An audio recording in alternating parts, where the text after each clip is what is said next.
Emergency podcast. The Maple Leafs have officially named Craig Berube as the team's next head coach. What do we think of the hiring, and is he the right man for the job? We'll discuss this and more on today's edition of the Locked On Leafs podcast, part of the Locked On Podcast Network. It's your team every day.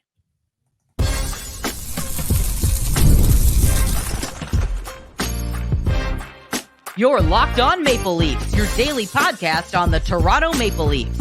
Part of the Locked On Podcast Network, your team every day.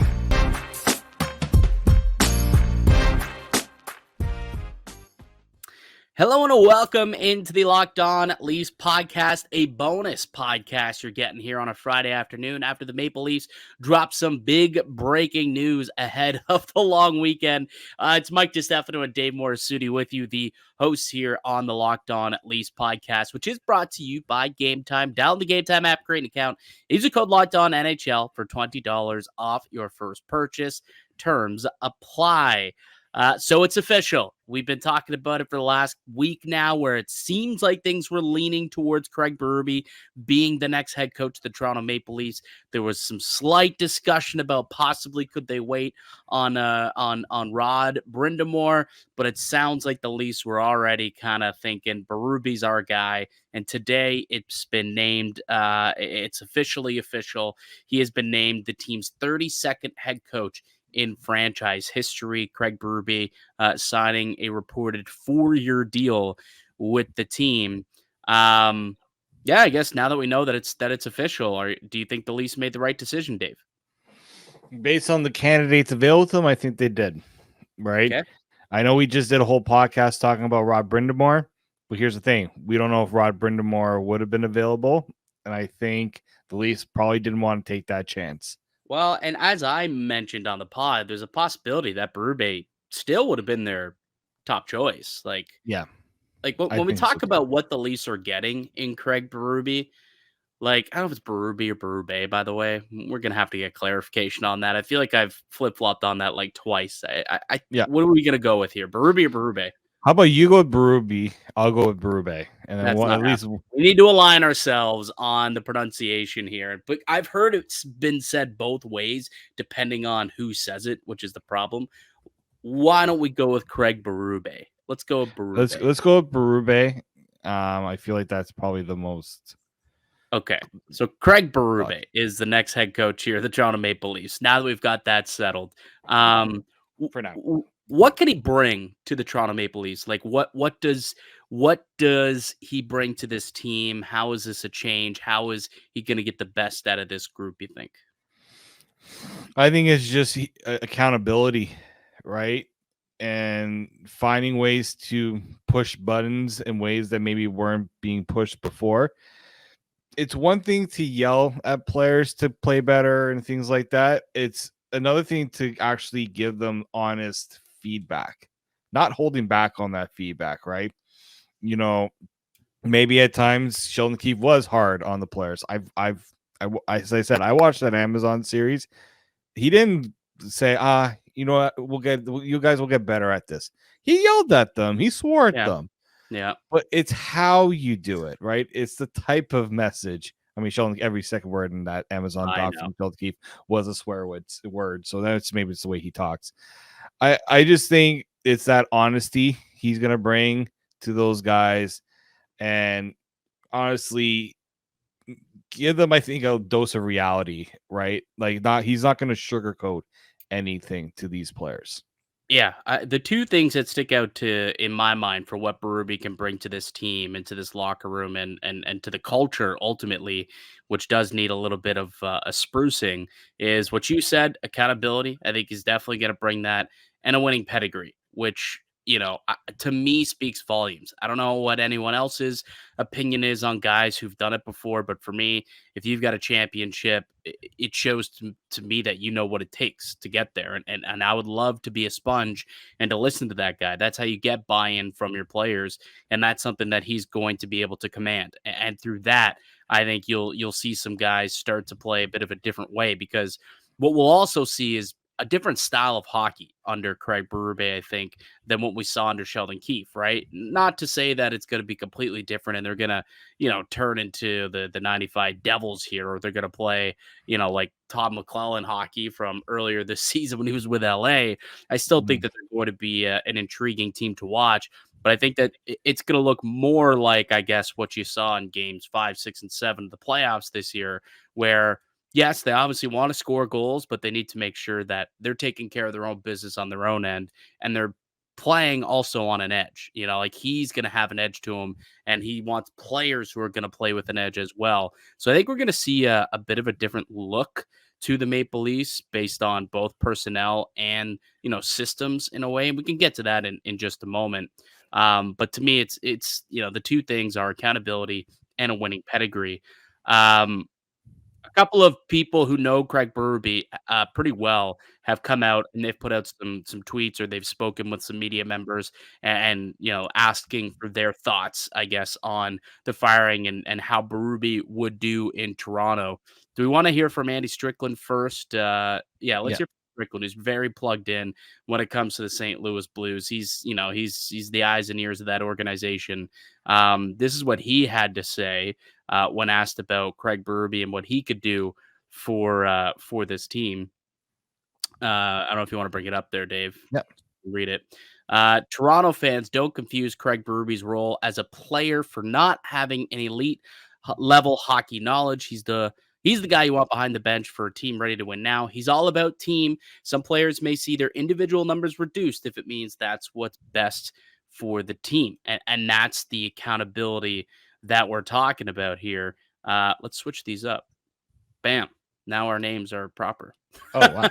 How long was that for? I don't know. For those who are watching on YouTube, our names we're in the wrong boxes. But anyways, that's the accountability. I got to be like Mike for a little bit. Like Mike, eh? Good movie. Remember watching that as a kid. Like I think that's the accountability you're talking about, right? How many times did we talk about, maybe they should, not a full Tortorella where you sit a guy for an entire period or you sit a guy for an entire game almost, which Torts has done, but, limiting guys' ice time, not playing him on the power play or sitting him for a couple of shifts, not just one bathroom break like we saw happen with Mitch Marner that one time, and it caused a big stir, in the media and in the locker room.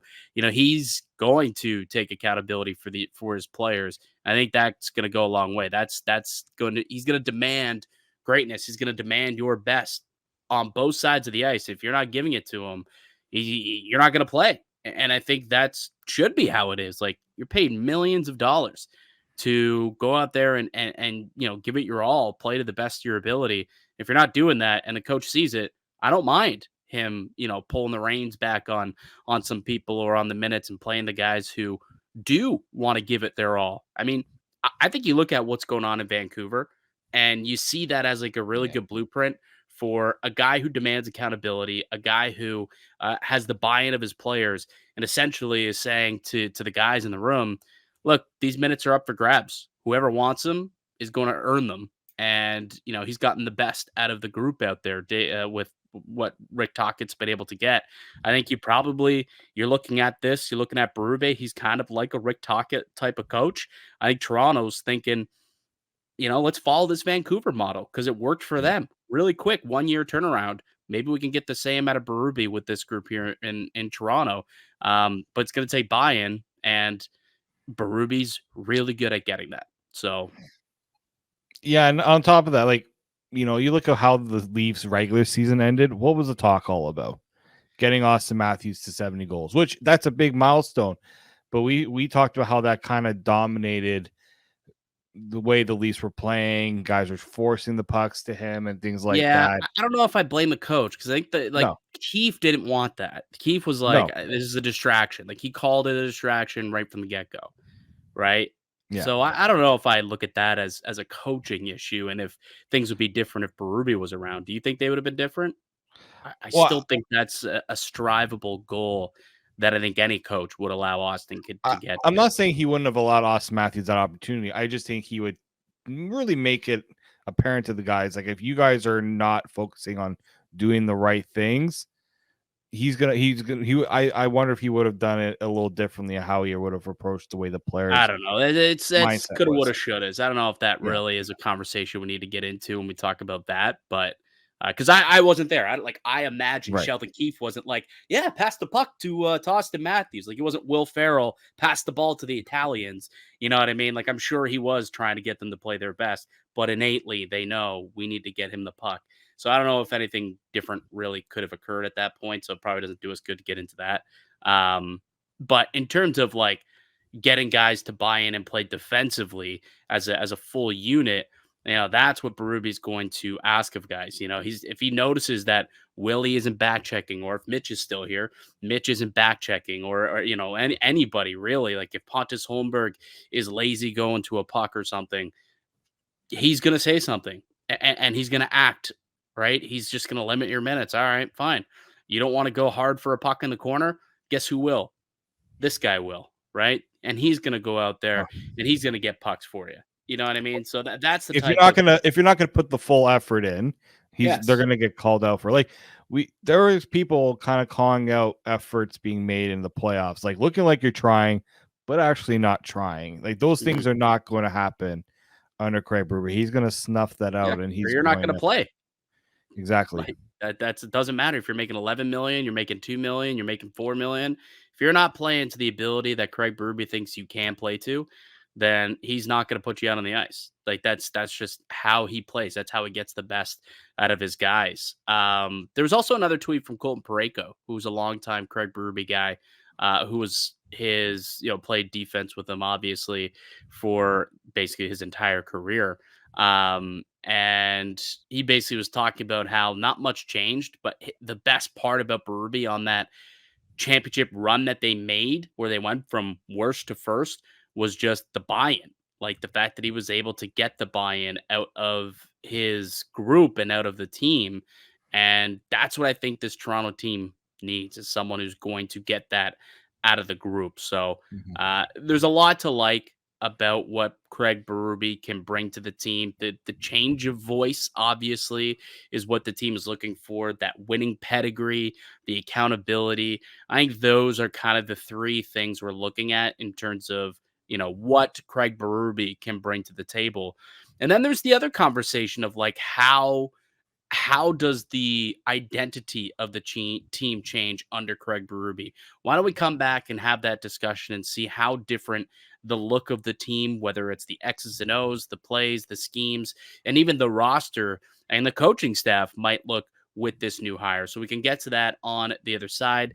You're listening to the Locked On Leafs podcast, part of the Locked On Podcast Network. It's your team every day. Today's episode is brought to you by Gametime. Gametime is an authorized ticket marketplace of the NHL, which makes getting playoff tickets even faster and easier. Price on the Gametime app actually go down the closer it gets to puck drop. With killer last-minute deals, all-in prices, views from your seat, and their lowest price guarantee, Gametime takes the guesswork out of buying NHL tickets. Download the Gametime app, create an account, and use the code LOCKEDONNHL for $20 off your first purchase. Terms apply. Again, create an account and redeem the code LOCKEDONNHL for $20 off. Download Gametime today. Last minute tickets, lowest price guaranteed.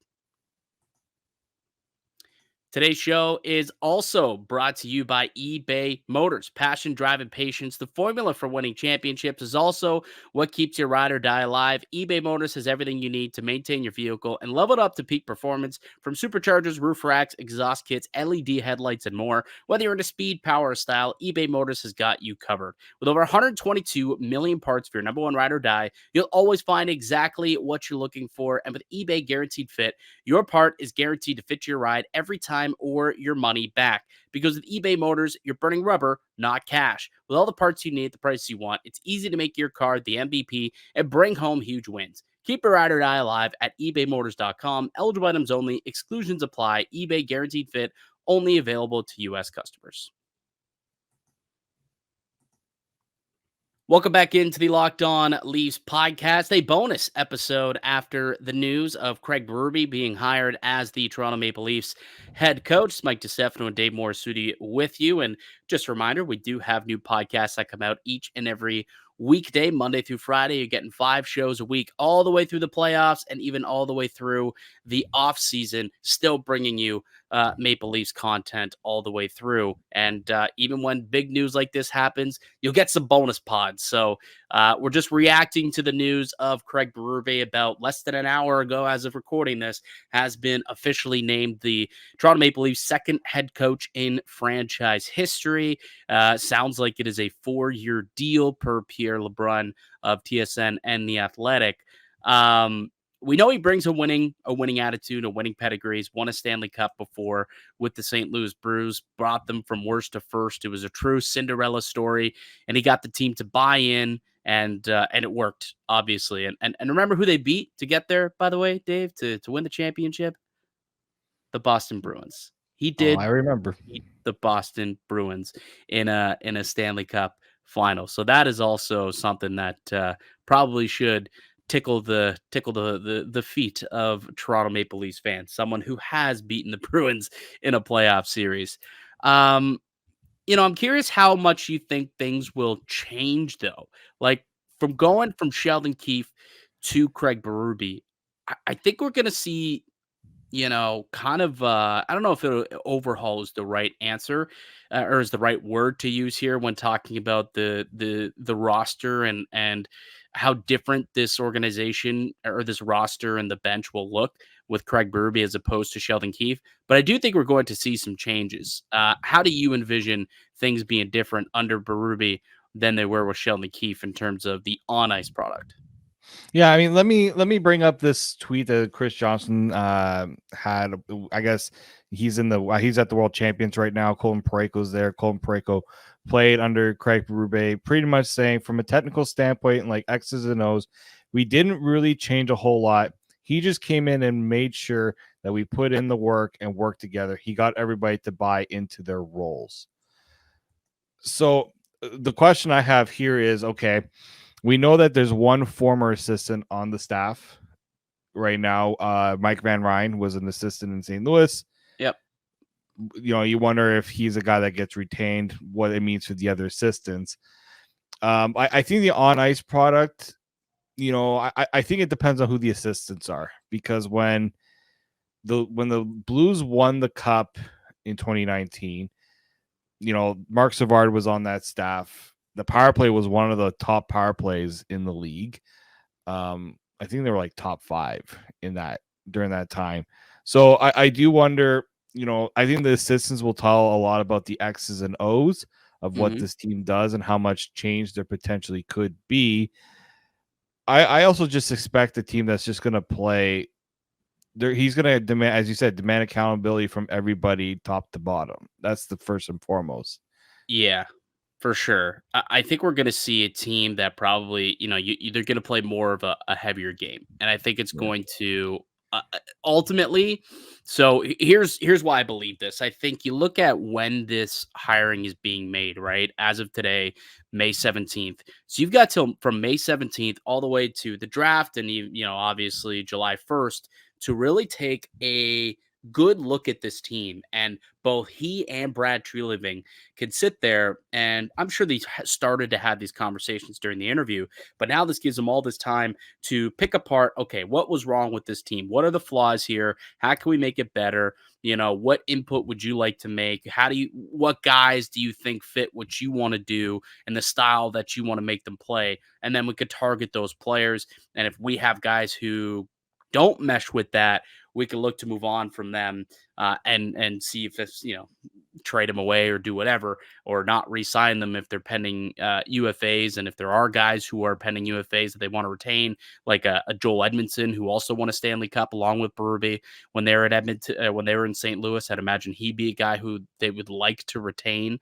They have tons of time to really dissect this roster and find out what worked, what didn't, what do we need to do moving forward. Unlike last year, where there wasn't a whole lot of time. By the time they hired, the GM, he didn't have that much time to just, put all of his fingerprints on the roster. Now he has time, and he's got essentially a full off season now with getting input from a head coach, and together they can attack, this roster. So I believe that we are going to see a significant amount of change and turnover in, the players on the ice. And I think that will be dictated by the style and the way that Craig Berube is going to want to play. Like if you look at how St. Louis played, it's not really it's not that similar to how the Toronto Maple Leafs played, right? So No. they definitely played more of a heavier style game. That being said, it's not like Berube is going to look at these talented players and say, we're not going to utilize that skill. They certainly will, but I think you look at the secondary, tertiary guys, I think that's where you'll see a lot more of different style of players kind of enter this lineup. And that's really what you saw happen. I'll bring it back in Vancouver, where they brought in like a Dakota Joshua. They brought in a P.S. Suter.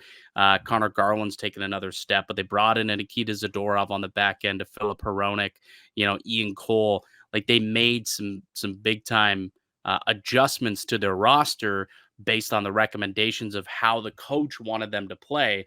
And look what they've done. They're a game away from a Western Conference final after not making the playoffs the year before. So I think the Leafs are hoping that they can have a very similar outcome this upcoming season. And I think we will see some pretty significant changes to the roster, the on-ice play, which obviously leads to the big word that combines all of it, identity. I think we're going to see a whole different identity of this team, which is interesting because if you really look at it over the course of the last, I don't know, really you got to go back a long time before you could really, really pick, come to a consensus on what this Maple Leafs team identity is. They've kind of suffered from having a lack of identity for many, many years. And I think a big part of that is like the push for the core four. And that's kind of been their identity, which is not team-based, obviously. So I think this is a really good hire. Ultimately, I think it's going to lead to some changes, changes that are for the better and changes that ultimately you look at the teams that are still in the playoffs and the teams that have won in the past. They play more the style that Craig Berube wants you to play, and accountability gets guys to buy in to play that way. And that's something that I think definitely attracted Craig Berube to Brad Treliving in the Maple Leafs organization. So yeah, I mean, that was a long-winded. I went on a bit of a rant there, but take it away now, Dave. I look at a player like Bob McMahon. Yeah. That's a guy I think Craig Berube is going to love to coach. Yeah, high motor dude, right? High motor, afraid to get his hands dirty. Right. I wonder what this means for some of the free agents like a Joel Edmondson who played under Craig Berube. I think he comes back for sure. What do you think this means for a guy like Nick Robertson? Like those are the guys where that's who I was getting to next. Like Nick Robertson, he might not be a guy that flourishes that much under Craig Berube, because look at what happened in St. Louis. Jordan Kyrou and him didn't really mesh well, right? There was a lot of friction there. There I wouldn't say Jordan Kyrou and Nick Robertson are exactly the same, but I think there's similarities where if Nick Robertson's not scoring, what else is he doing, right? And I think that was kind of the issue that Berube had with Kyrou, is like when you're not offensive, like he put up 37 goals. That's pretty good, but the guy was also like a minus 38 or something in that same season. Like that's not that's not a Craig Berube player. That's a guy who I think you see that there's going to be a little bit of clashing there. Nylander is going to be interesting. Nylander will be the interesting one there.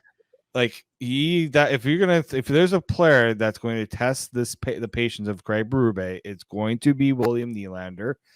And yeah, especially considering, he drove Sheldon Keefe nuts, and we didn't view Sheldon Keefe as much of a hard ass as Craig Berube is. So that's going to be an interesting one there. Again, the blue line is going to be a key one for me too, right? Where does it, like, when we looked at the St. Louis Blues downfall the last couple of years, I think what can't be overstated is how much changed with that blue line. Oh, they won the cup. They lost their cap. Like Cole, they lost Alex Pietrangelo. He was their horse, their ace. Yeah, they lost a lot of that identity on the blue line. They were playing. Justin Falk came in, Torrey Krug came in. decent players. They ain't an Alex No. They're not a Pietrangelo, No. right? So I think that's it too. You know, we saw a bit of a decline in terms of Ryan O'Reilly. He was, you know, he's getting older, and eventually he did get traded. So things like that, I think that plays a big part of it too. And obviously the goaltending also played a big part in the Blues not being able to sustain what they had the last few years. But I do see this as, you know, the Leafs realizing that some of the things that they were doing right in terms of having a little bit more of that snot, as Brad Treliving likes to put it, lends quite well to Craig Berube's style, and he's probably going to get it out of maybe different guys, and he'll point out players to Brad Treliving. Like, I think Berube has been looking at this roster for a while, because I think back in January he was on with Alberga and Rosehill talking about how it would be an honor to coach the Leafs. I think he has a good idea of what it is in Toronto and what he would do differently. I would imagine so, and that's probably what, you know, why he ultimately got the job, right? Like, part of when you go through these interviews as the coach, it's like, what would you do different? Like, when you watch this team, like, what's holding them back, and how can you change that and get the best out of them, and how can you get this team to win? And he had to convey his plan, obviously, to Brad Treliving, and Treliving had to say whether, yep, that makes sense, I think we could do this, or nah, this guy's talking out his ass, there's no chance it's going to happen. Obviously, they're on board with Berube's plan if they went ahead and obviously hired him to be the next head coach. So it's going to be interesting for sure to see, what the Leafs end up doing now that Berube's in place, and how much turnover and how different this offseason is going to look. Like, I'm just quickly taking a look at St. Louis's roster to see, if there's anyone out there that's a UFA that maybe could follow Berube, that, he would maybe try and go and get one of his quote unquote guys. Doesn't really look like they have any big time free agents hitting the market, like Sammy Blais, like fourth liner potentially could be an option, or a Kasperi Kapanen. I don't know if we want to go there. He's a UFA. Marco Scandella, he's kind of old, left shot. Not sure if he really fits the mold. So it doesn't look like they actually have anyone that's worthwhile, I guess, when it comes to like his former players that he wants to bring in, one of his guys. But Joel Edmondson does fit that bill, and he's already here, right? And I think we were pleased with what he did. And if they could, they have a lot of money to work with. That's the good thing too. You look at their cap space, the situation, like they've got like over $20 million to work with. And the only defenseman that they have locked in next year is Morgan Riley and Jake McCabe. Outside of that, there's big changes that could be made, right? Like, no one else is locked in. All right, let's not forget about Connor Timmins. Connor Timmins actually does technically have a year on his deal, so that's whatever for 7th, 8th defenseman. But this was the year that Treliving has a chance to attack and completely reshape that blue line, and with I think him and Berube will be completely aligned in how they want to shape that blue line, the types of players that they want to bring in and play with the Toronto Maple Leafs. I think together, they'll be looking to do that kind of stuff. And I think Edmondson would be a good player to bring back. Oh, Simon Benoit actually is, he got an extension as well. So Benoit is still there. Right. But that means that there's still 3 spots that are open for the Toronto Maple Leafs blue line. Maybe Joel Edmondson gets one of those. And then at that point, it's like, all right, now what are we going to do with these final 2 spots? Like, can we get us a Chris Tanev? Can we get us maybe another puck moving defenseman, somebody who maybe, isn't like essentially an upgrade on Liljegren, but maybe has a good bomb from the blue line who could be a power play threat, right? You think about situational at that point, if you can shore up your top 4 with a Chris Tanev like player. So I'm excited. I think this is going to be a wild offseason for the Toronto Maple Leafs. And then there's obviously the Mitch Marner conversation of whether or not Marner is going to be sticking around. Can they afford that? Because again, you can make the change at the GM position. You can make the change at the coaching position like they've made now. But ultimately, I'm still of the belief that until there is a significant change of some kind on the ice, you're going to probably end up with a similar result. Like that's just my belief. So we'll see what's next for the team, I suppose, is how we can leave this off, because this can't be it, right? I think there still has to be one more move to be made this offseason of significance, to really kind of give this roster a bit of a jolt on the ice at the very least. And I'll be curious to see how the Maple Leafs make that happen. And now that Berube's in the fold officially, what type of impact will he have on what type of deal is made, who's in, who's out, and so much and so forth going forward, and obviously what he does with his coaching staff as well. So we'll see. Should be a really fascinating summer in Maple Leaf land, and that gives us a lot more to talk about over the course of the next few months until we get back for training camp and back into the actual playing of the sport of hockey. So it makes the Locked On Leafs podcast a heck of a lot more entertaining, at least for the next few months, doesn't it? Oh, it certainly does. I'm glad we don't have to wait too long to figure out what comes next in terms of the coaching. That's done. One thing off the checklist, but the real work begins. Yes, exactly. The introductory press conference will be on Tuesday. After the long weekend. So thank you to the Toronto Maple Leafs, who decided not to ruin people's long weekends this year, unlike last year when they held Dubas's firing the Friday of the long weekend on like a 1 or 2 hour notice. I remember, because I was doing Leafs lunch at the time, and it was like an hour before our show started. And actually, I think it was right as soon as we came on at noon, the presser went out. Dubas will not be back with the team. Press conference to be held at 3:00 or whatever it was. And it was like, oh my God, on a Friday before a long weekend, you make people come in.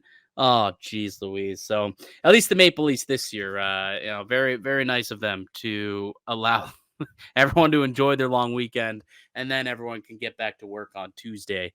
And, I guess that's officially when we can hear from the new head coach of the Maple Leafs, and that's when the Craig Berube era will officially begin, I suppose. Yep. So we'll definitely bring you that when that happens. We'll play some clips from it probably, and break down what Craig Berube had to say. So we'll look forward to that next week.